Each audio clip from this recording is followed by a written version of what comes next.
Welcome back, conscious creators. It's Alex here, and welcome to the new video production studio. I mean, we got the beautiful whiteboard here because who doesn't love a whiteboard? I mean, it gets you clicking and it makes you feel like you're back at school kind of learning something, and it's good for visual thinkers like me and maybe you, because after all, you're on YouTube and it's a whole visual experience, right?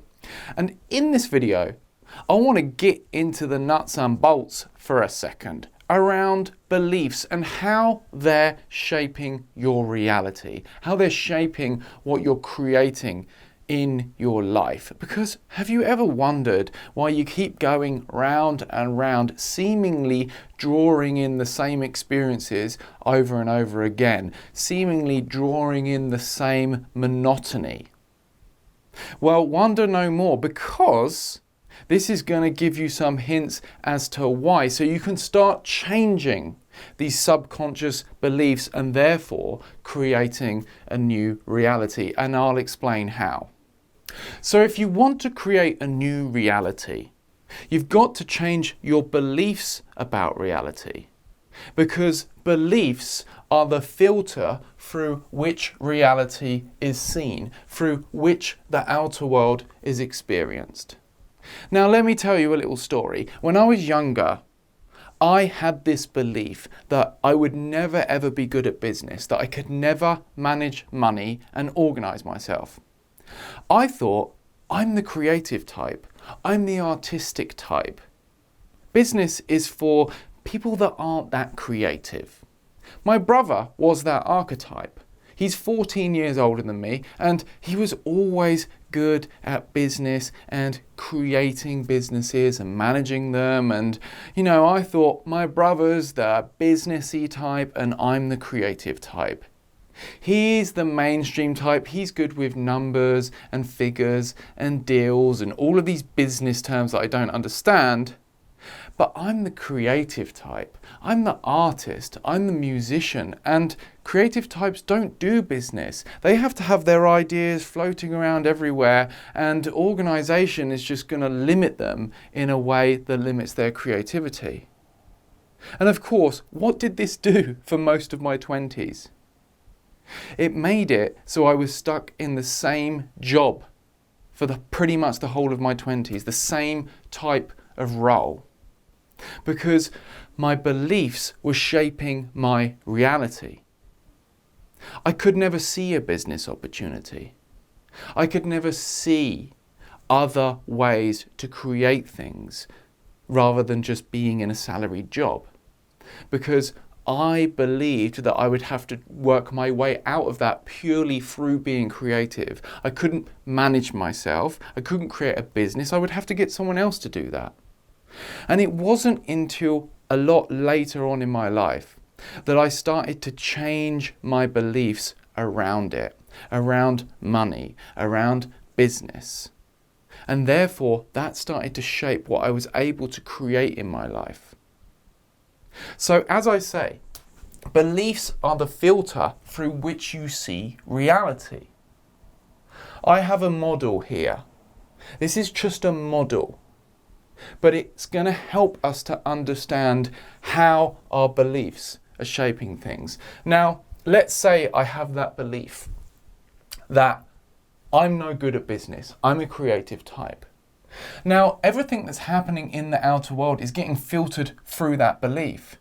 So anything in terms of business, opportunities, are coming into this belief system, and I'm not being conscious of them because they're just getting filtered out. I can't become conscious of things that go against this belief system.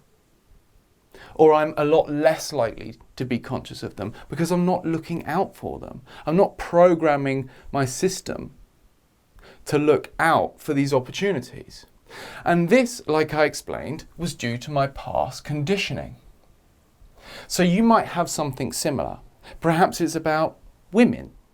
For example, I'm just, too weird or too much of a loner to really attract women. I am, as a person that just isn't very good with social situations and isn't very good with women. So that all the opportunities around women, and it could be men if you're a woman, by the way, or a man if you're homosexual, or a woman if you're a homosexual woman, whatever floats your boat, you're not seeing those opportunities, right? You're not even seeing when people are displaying attraction to you, because you have a belief that it's just not possible. And that was actually another one of my beliefs. My belief is that hardly any women will like me. And so when women did actually like me, they would display it and it would go into my belief system and it would just be filtered out.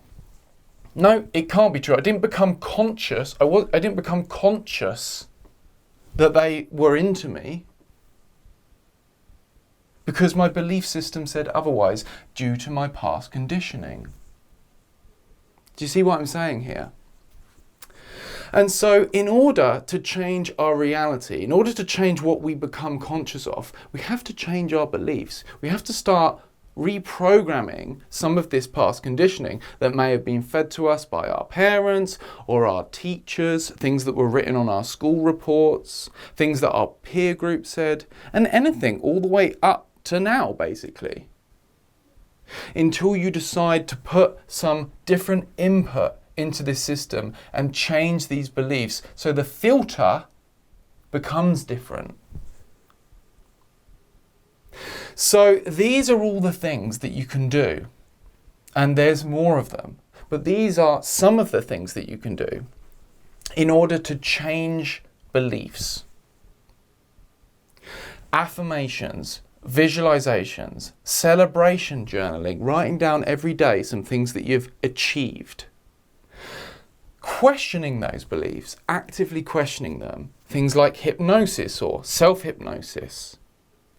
Gratitude journaling, super powerful tool that I talk about a lot. And other psychosomatic body-mind therapies, perhaps EFT or the Gestalt method or other methods. Now, with a lot of this stuff, it's repetition as well. There are certain things that can create huge shifts, and there are certain things that are really powerful with repetition. So one thing that is affirmations. What happens when someone is working on a particular project or a business? It's clever for them to build affirmations around the beliefs that they know they need to change in order to see the opportunities and create the new reality, right? So for me, the affirmations would be, I am good at business. I am good at organizing. I can understand business terminology. I can understand what's going on in the stock market or with savings and finance. And I repeated that to myself within affirmations, and that repetition eventually implanted itself deeper into my subconscious mind, my subconscious beliefs. Now, this is why a lot of this stuff is powerful, really powerful, when it's done in times when you're more susceptible to suggestion. So this is why they say do affirmations in the morning or the evening, when your mind is either, winding slowly up or winding down, and the conscious mind hasn't had a chance to either kick in yet or is actually winding down. And the affirmations have a chance to penetrate deeper into the subconscious mind without your conscious mind coming in so much and just saying no to them before they get a chance to really embed themselves. Visualizations, hypnosis, two very similar things. What happens in those processes? You become very relaxed in order to become more suggestible. To give yourself suggestions about new beliefs so you can change this filter and see new things in the outer world. Because without this filter, this would just be overwhelming. this filter is there because we would just be completely overwhelmed with information. Our mind needs to have some way of filtering out what we feel is important. And our subconscious beliefs greatly influence that. So let's say I've, practiced some of these things here and I've changed my belief about business to a certain extent, and then that changes this input and what I become conscious of. So I start seeing those opportunities. I might see an article on how to make some passive income or how to do marketing or something like that. Stuff that I would previously just completely ignore. I wouldn't even see it because this belief system is filtering it out. It's not for me. But now I'm becoming conscious of it. I'm becoming conscious of opportunities.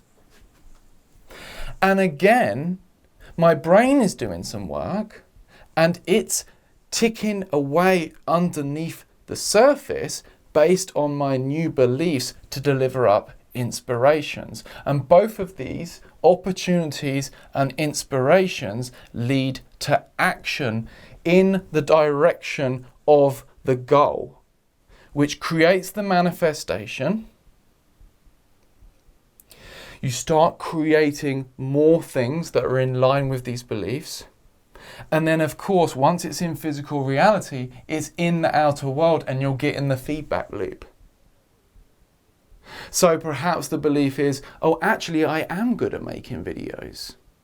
Perhaps if I just apply myself, I can create something that people will find valuable. If I don't have that belief, I'm not even going to take action on it. And then when I start to change it, I start to take action, videos come out, and then I get some feedback. I can see my videos in the outer world, and that feeds my belief that, yes, I can do this. Yes, sometimes videos flop. Sometimes they do really well, but I can do this. So it really is using these different techniques to affect your belief system. And obviously, in the future, I'm going to be creating videos, more videos, because obviously I've covered some of this already. So you can go back to my old content and dig around.